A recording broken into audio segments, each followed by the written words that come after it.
అందరికీ నమస్కారం. ఈరోజు దిశ పేపర్లోని న్యూస్ అనాలిసిస్ ఒకసారి చూసినట్టయితే, ఎలాన్ మస్క్ స్టార్లింక్కు కేంద్రం గ్రీన్ సిగ్నల్, త్వరలోనే దేశంలో శాటిలైట్ ఇంటర్నెట్ సేవలు ప్రారంభం కాబోతున్నాయి.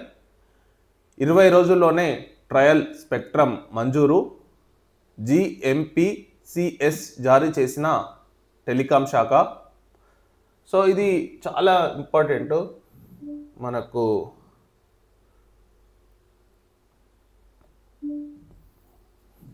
ఎలాన్ మస్క్ స్టార్లింక్ ఉందన్నమాట. అతనికి ఇది పూర్తిగా శాటిలైట్ ద్వారా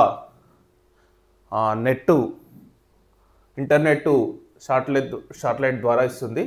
ఇది ప్రజెంట్గా థర్డ్ది ఇండియాలో. ఆల్రెడీ ఇది జియోది ఆల్రెడీ ఉంది, ప్లస్ ఇంకా రూబే అని ఇంకోటి ఇంటర్నెట్ కూడా ప్రజెంట్గా ఉంది. ఇది థర్డ్. ఇది ఆల్రెడీ లైసెన్స్ ఇచ్చిర్రు ప్రజెంట్గా. ప్లస్ 20 రోజుల్లో ట్రయల్ స్పెక్ట్రమ్ మంజూరు. సో పూర్తిగా ఇక నుంచి అంటే ఎలాంటి ఆటంకం లేకుండా సిగ్నల్స్ అనేది ఇక్కడికి వస్తే నెట్ సిగ్నల్స్ రావు, ఇక్కడికి వెళ్తే నెట్ సిగ్నల్స్ రావు, ఇట్లాంటి ఇబ్బందులు లేకుండా ఎక్కడైనా నిరంతరాయంగా నెట్ సౌకర్యం లభించే విధంగా ఈ స్టార్లింక్ ఉంటుంది. కాకపోతే మరి కాస్ట్ ఎలా ఉంటుందో ఒకసారి చూడాలి. బయట దేశాలలో అయితే నాకు తెలిసి 10,000 పర్ మంత్ ఉంటుంది, 8,000 అలా ఉంటుంది అనమాట పర్ మంత్. బట్ మరి ఇండియాలో రేట్స్ అనేది ట్రాయ్ అనేది ఏ విధంగా వీళ్ళకు రేట్స్ ఎలొకేట్ చేస్తుందో మనకు ఒకసారి చూడాలి. ప్రజెంట్గా అయితే ఇంకా ఈ లైసెన్స్ అయితే మంజూరు చేసింది. సో దీని గురించే ఇక్కడ మేజర్గా ఇవ్వడం జరిగింది. సో ఇది దీని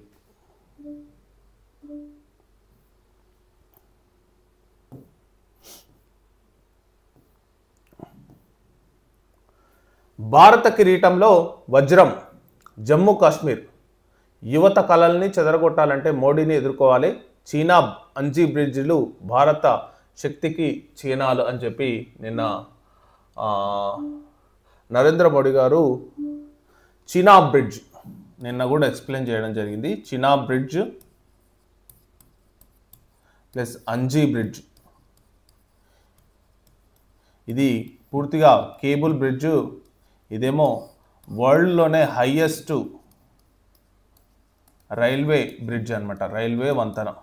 సో నిన్న నరేంద్ర మోడీ గారు ఓపెన్ చేయడం జరిగింది. సో ఇక్కడ ముఖ్యంగా ఇది వైష్ణవ్ మాతాదేవి నుంచి కాట్రా అంటే బారాముల్లా మొత్తం అదొక పెద్ద ఉదంపూర్ నుంచి బారాముల్లా వరకు ఒక 272 కిలోమీటర్ల సంబంధించిన ఈ రూట్ మ్యాప్ మొత్తానికి సంబంధించి మధ్యలో ఈ చీనా బ్రిడ్జ్ ప్లస్ ఇది అంజీ బ్రిడ్జ్, వీటిని కలుపుతూ వెళ్ళే హై స్పీడ్ రైల్ కూడా నిన్న ప్రారంభించడం జరిగింది. సో ఇది ముఖ్యంగా రైల్వే నెట్వర్క్లో కాశ్మీర్ టు కన్యాకుమారి కళా సహకారం.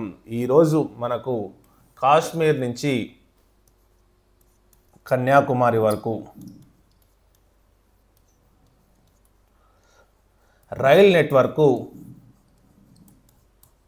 అందుబాటులోకి రావడం జరిగింది. అంటే మనకు ఈరోజు నుంచి కాశ్మీర్ నుంచి కన్యాకుమారి వరకైనా, కన్యాకుమారి నుంచి కాశ్మీర్ వరకైనా, అంటే భారతదేశం ఏదైతే దక్షిణ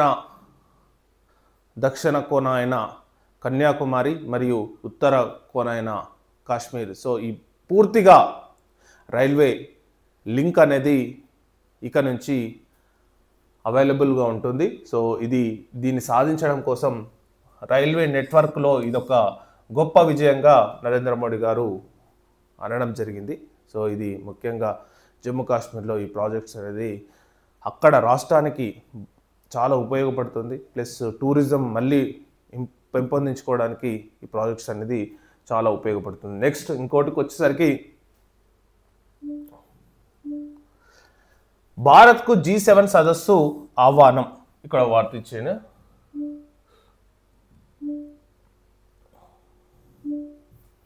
భారత్కు G7 సదస్సు ఆహ్వానం. ప్రధాని మోడీకి కెనడా ప్రధాని కార్నీ ఫోన్. ఈ నెల 15 నుంచి 17 వరకు సమావేశాలు. ముఖ్యంగా G7 సమావేశాలు అంటే గ్రూప్ ఆఫ్ 7 కంట్రీస్ ఉంటాయి. సో ఇందులో అమెరికా, తర్వాత జర్మనీ, తర్వాత జపాన్, తర్వాత ఇంగ్లాండ్ అంటే యూకే అని అంటారు, యూకే అయినా ఇంగ్లాండ్, ఫ్రాన్స్, ఇటలీ, కెనడా. ఎన్నైనా చూద్దాం, 1 2 3 4 5 6 7, yes 7 countries. America, Germany, Japan, England, France, Italy, Canada. అంటే ఇది ప్రతి సంవత్సరం ఏదో ఒక దేశంలో ఈ సమావేశాలు జరుగుతుంటాయి అన్నమాట. ప్రతి సంవత్సరం ఏదో ఒక దేశంలో సమావేశాలు జరుగుతుంటాయి. ఇప్పుడు ఈసారి మాత్రం ఈ సంవత్సరం 2025కి మాత్రం కెనడాలో జరుగుతుంది. ఇక్కడ ఒక్కటే ఏంటంటే 2 రోజులు 3 రోజుల క్రితం అసలు నరేంద్ర మోడీకి ఆహ్వానం ఉంటుందా? ఎందుకంటే ఆతిథ్య దేశంకు ఏదైతే ఇప్పుడు సపోజ్ ఇప్పుడు కెనడాలో జరుగుతుందో ఆ దేశానికి ఒక 4 కంట్రీస్ను పిలిచే అధికారం ఆ కంట్రీస్కి ఉంటుందన్నమాట. అంటే మన భారతదేశం G7లో సభ్యత్వం లేదు, అయినా కానీ G7 సమావేశాలకు గత 6 సంవత్సరాల నుంచి నరేంద్ర మోడీ గారు హాజరు కావడం జరుగుతుంది. ఎందుకంటే ఆతిథ్య దేశం ఏదైతే G7కి ఆతిథ్యం ఇస్తుందో ఆ దేశానికి 4 దేశాలను పిలుచుకునే ఆ సమావేశాల్లో 4 దేశ అధ్యక్షులను పిలుచుకునే అధికారం ఆ దేశానికి ఉంటుంది అనమాట. సో కాకుండా ఏంటంటే మనకు ఇటలీ పిలిచింది వాళ్ళ G7 సమావేశాలకు, ఫ్రాన్స్ పిలిచింది, బ్రిటన్ పిలిచింది, జపాన్ పిలిచింది, జర్మనీ పిలిచింది. సో ఈ దేశాలన్నీ నరేంద్ర మోడీ గారిని తమ దేశంలో G7 సమావేశాలకు ఆహ్వానించడం జరిగింది. మరి ఈసారి కెనడా ఆహ్వానిస్తుందా లేదా? ఎందుకంటే కెనడాకు భారత్కు గత 3-4 సంవత్సరాలుగా చాలా ఇబ్బంది, అంటే దౌత్య సంబంధాలు అంతగా బాలేవు. ఎందుకంటే భారత్ నుంచి కెనడా నుంచి భారత హై కమిషనర్ కూడా సభ్యులను కూడా పిలిపించడం జరిగింది. సో చాలా ఉద్రిక్తతలు, అంటే ఖలిస్తాన్ వేర్పాటువాదులు కెనడాలో ఉండి భారతదేశానికి వ్యతిరేకంగా పనిచేస్తున్నారని చెప్పి అందులో కొందరిని మనము హిట్ లిస్ట్లో కొందరిని అరెస్ట్ చేయడం జరిగింది, కొందరిని మట్టుబెట్టడం జరిగింది. ఇట్లాంటి విషయాల్లో కెనడా చాలా అప్పుడున్న ప్రైమ్ మినిస్టర్ జస్టిన్ ట్రూడో చాలా అభ్యంతరకరమైన వ్యాఖ్యలు చేయడం, ప్రతిసారి ఏదో ఒక విధంగా భారత్ను ఇబ్బంది పెట్టడం జరిగింది. సో ఇప్పుడు ఇన్న సమావేశాలలో కెనడా అసలు పిలుస్తుందా పిలవదా అనే సందేహాలను చెడగొడుతూ కెనడా ప్రైమ్ మినిస్టర్ కార్నీ నిన్న నరేంద్ర మోడీ గారికి ఫోన్ చేసి G7 సమావేశాలకు హాజరు కావాలని చెప్పి ఆహ్వానించడం జరిగింది. దీనిని నరేంద్ర మోడీ గారు యాక్సెప్ట్ చేయడం జరిగింది, ప్లస్ ధృవీకరించడం కూడా జరిగింది. అంటే G7 సమావేశాలకు నరేంద్ర మోడీ గారు జూన్ 15 నుంచి 17 వరకు 2 రోజులు జరిగే సమావేశాలకు హాజరు కాబోతున్నారు. సో ఇది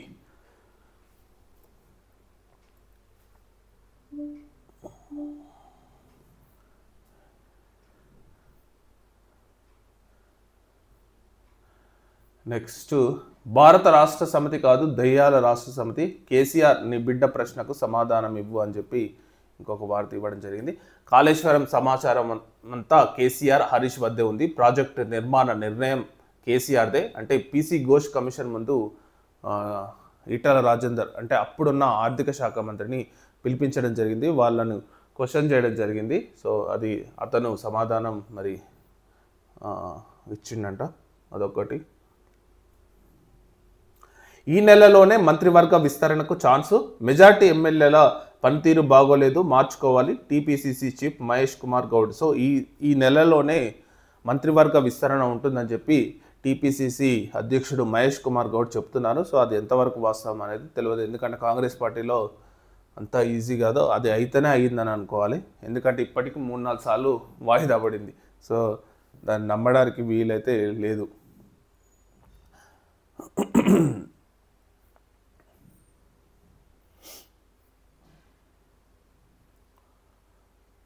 ట్రంప్ మస్క్ ట్వీట్ ఫైట్, అసలు నిజంగా ప్రాణ స్నేహితులు బద్ధ శత్రువులుగా మారిన వేళ.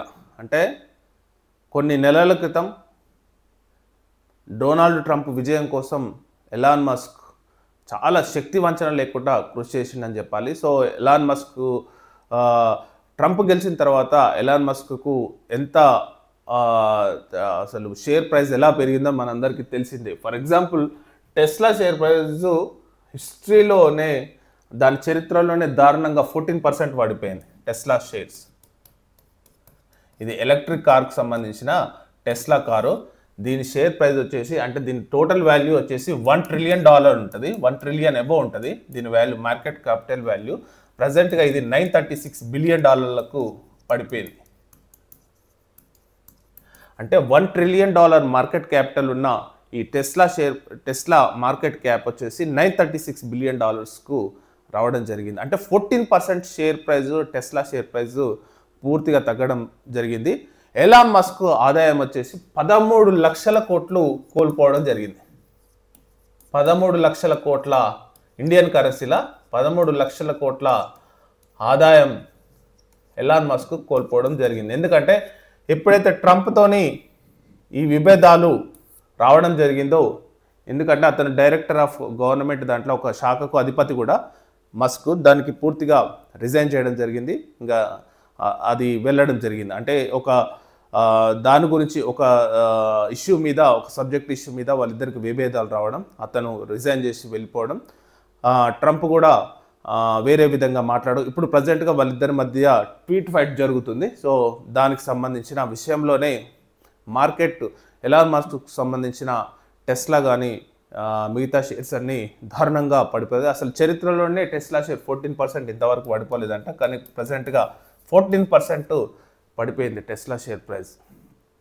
సో మరి కాల్ మాట్లాడేందుకు కూడా ట్రంప్ తిరస్కరణ. మొన్నటి వరకు మరి వాళ్ళు ట్రంప్ పిల్లల్ని వాళ్ళ అందరినీ ఒక అసలు ఎంత వాళ్ళు ఆప్యాయంగా ఉండేదో మనందరికీ తెలిసిందే. కానీ మరి ఈ ఒక్క విషయంలోనే వాళ్ళు భేదాభిప్రాయాలు విడిపోవడం అనేది, అంత పెద్దవాళ్ళు మరి విడిపోవడం అనేది నిజంగా చాలా దారుణం అని చెప్పాలి. సో వాళ్ళది ఎలా అవుతుందో ఒకసారి మనం త్వరలోనే చూడొచ్చు. సో మేజర్గా ఇదండి news analysis. Thank you very much.